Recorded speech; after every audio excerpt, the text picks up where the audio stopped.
Oke, halo semuanya. Selamat datang di Meja Belajar. Jadi kali ini gue bakal ngebahas tentang quantum physics. Nah, pertama-tama gue bakal ngebahas tentang EM wave dulu nih. Kayak nginget lagi lah gitu. Kenapa? Soalnya EM wave ini nih bakal penting untuk ke pembahasan selanjutnya. Jadi harus paham betul nih EM wave ini kayak gimana. Nah, jadi EM wave itu adalah sebuah gelombang elektromagnetik.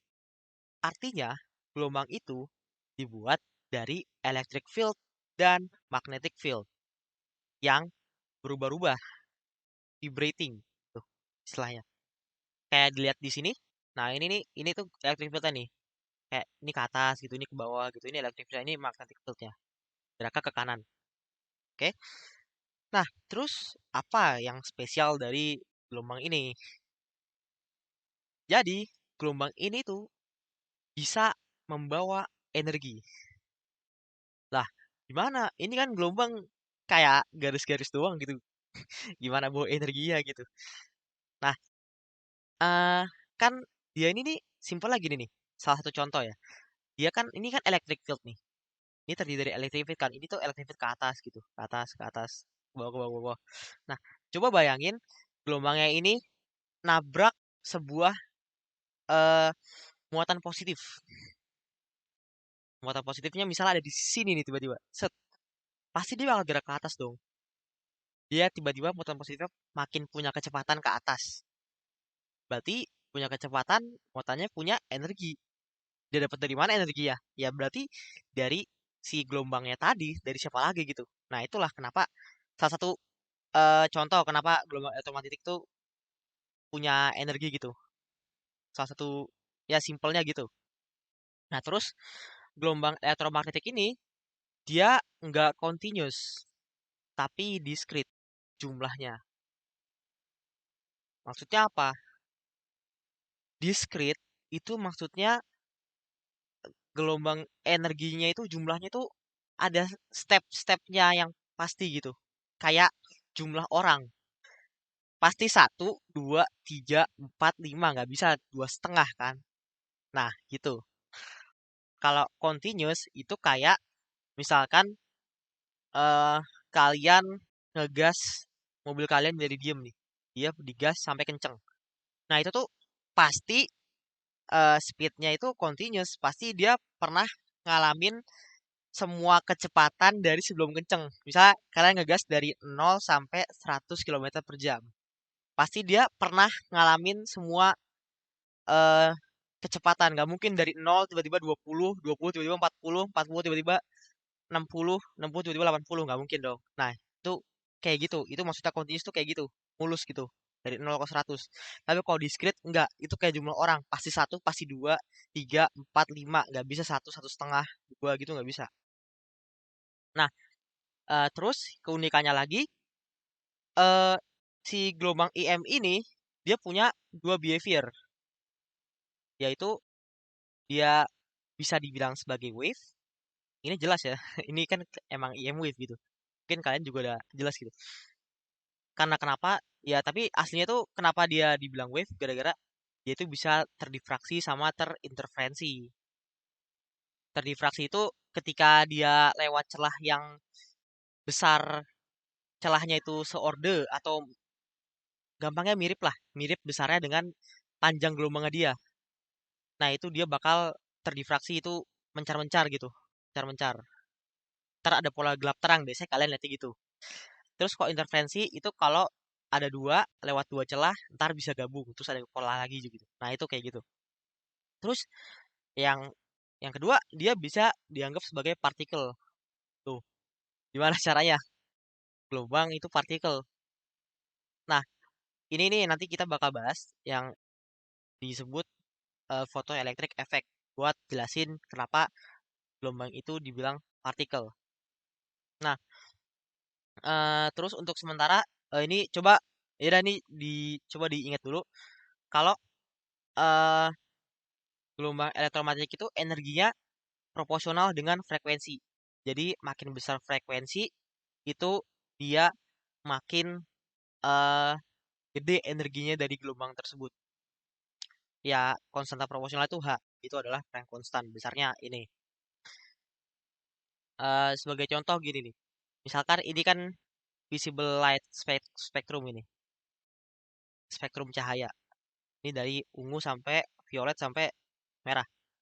Nah, yang punya frekuensi paling besar itu adalah violet. Merah itu yang punya frekuensi paling kecil atau lambda yang paling besar gitu di antara visible spectrum ini. Nah, eh berarti ya energi yang paling besar tuh di antara visible spectrum ini adalah yang si ultraviolet ini. Ya, biasanya kalian hafalinnya ini Meiji Hibiniu. Kebalik, Meiji Hibiniu. Nah, gitu. Oke, selanjutnya kita bakal bahas photoelectric effect. Oh ya, sebelum lanjut ke photoelektrik, tadi ada yang kelewatan, yaitu EM wave ini dia akan bergerak nih. Dia bergerak itu tidak perlu medium. Dia bisa travel through the space. Dan kecepatannya itu adalah 3 kali 10 pangkat 8 meter per second. Biasanya kalian taunya itu ya, kecepatan cahaya, speed of light. Padahal kebalik, yang ada tuh malahan light-nya itu yang bergerak dengan kecepatan EM wave. Karena light adalah bagian dari EM wave yang banyak ini. Nah, gitu. Oke, selanjutnya kita bakal ngebahas tentang photoelectric effect. Nah, eh apa itu photoelectric effect? Jadi gini, di eh ketika gelombang EM itu dia jatuh, nembus, datang ke sebuah metal surface ini, ternyata kalau frekuensinya cukup cukup besar gitu, itu dia bakal ngerilis elektron gitu, dia bakal ngerilis elektron. Nah, eh kalau kita lihat di gambar ini kan merah nih. Kita tahu tadi dong, eh cahaya merah itu yang paling lemah energinya dibanding cahaya yang lain. Pas dikasih cahaya merah, nggak terjadi apa-apa nih. Terus dikasih cahaya hijau. Kasih cahaya hijau, eh ini ceritanya 3 cahaya nih. Ya aneh juga sih. Wah gitu, yaudah. Oke, 3 gitu. Ternyata, oh ada elektron lepas. Ada elektron lepas gitu. Mungkin cukup lepas aja gitu, nggak tahu dia gerak atau enggak, cepat atau gerak cepat atau enggak, nggak tahu. Ya make sure dong tadi soalnya maksudnya make sense karena tadi cahaya hijau nih dia bawa energi lebih banyak. Terus coba lagi, oke, cari yang energi lebih tinggi. Ini cahaya biru ke ungu nih, apa ungu ini ya. Oke lah, yang jelas lebih tinggi gitu. 3 cahaya sama, terus yang lepas juga 3. Tapi lepasnya lebih cepet. Nah, jumlahnya sama tapi eh, dari sini kita bisa simpulkan kalau eh, makin besar energinya, di mana makin besar energi itu artinya makin besar frekuensi dari si gelombang IM-nya ini, dia bakal ngerilis elektron dengan kecepatan yang bakal lebih banyak. Maksudnya simpelnya tuh karena dia dapat energi lebih banyak, dia dapat kinetic energi buat loncat yang lebih banyak gitu. Loh, tapi ini kan dapat energi nih. Kok nggak jadi kinetic energi langsung gitu? Pasti kan harusnya kan, oh ini harusnya langsung kena kinetic energi gitu. Cuman pelan jalannya. Nah, jadi tuh gini, eh sebelum dia bisa lepas, itu tuh ada energi dulu buat dia bisa lepas dari si metalnya ini.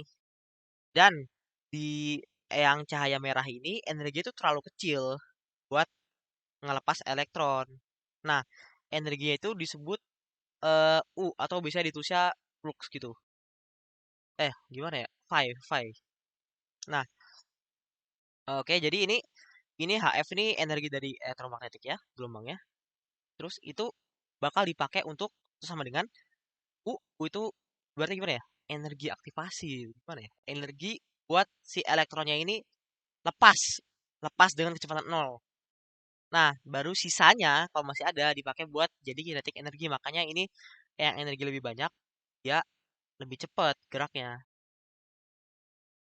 Oke. Tapi eh, untuk frekuensi yang sama nih, ini kan frekuensinya sama nih tiga-tiganya gelombangnya.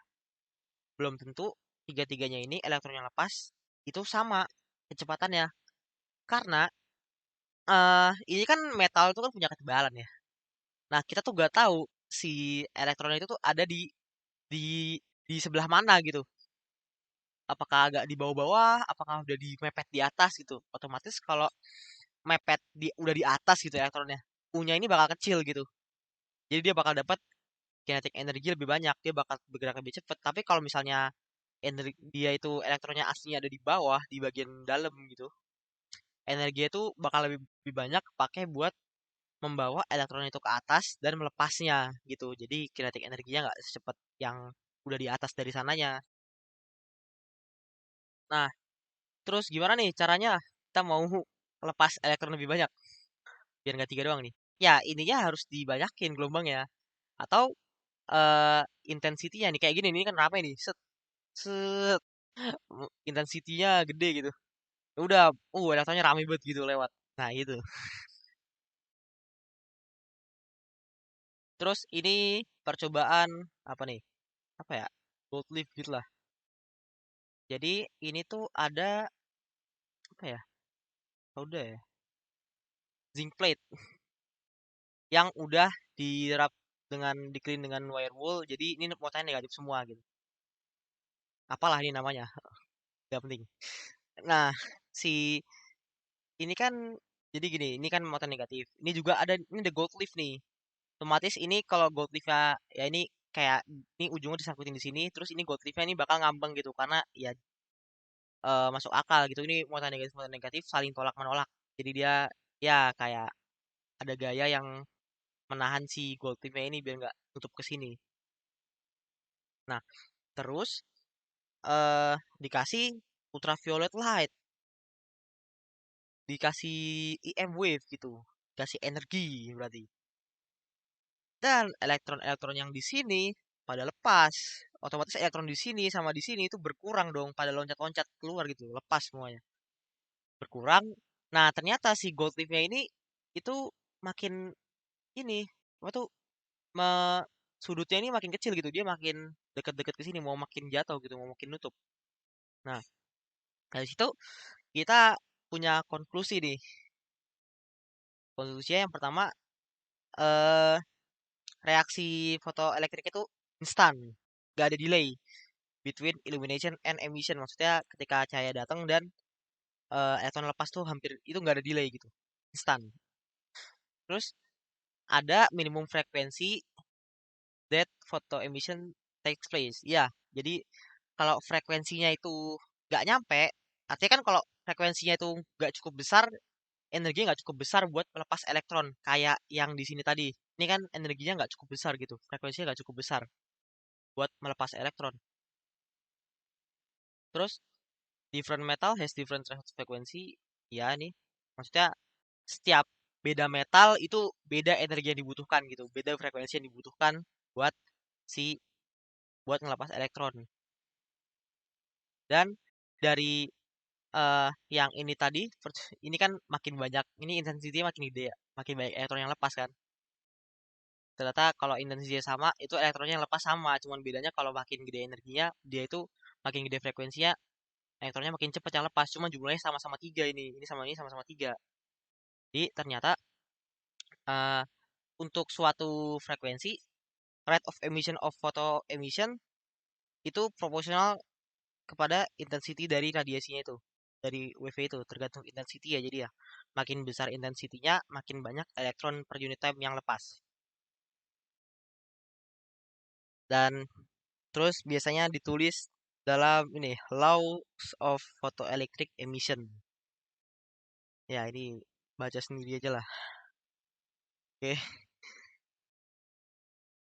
Oh ya, jadi ya memang frekuensi minimum yang dibutuhkan itu disebut dengan threshold frekuensi. Jadi kalau eh, gelombangnya itu memenuhi threshold frekuensi, artinya itu cukup buat melepas elektron di metal itu. Dan threshold frekuensi setiap metal itu beda. Oke, Selanjutnya kita bakal ngebahas tentang electron fraction.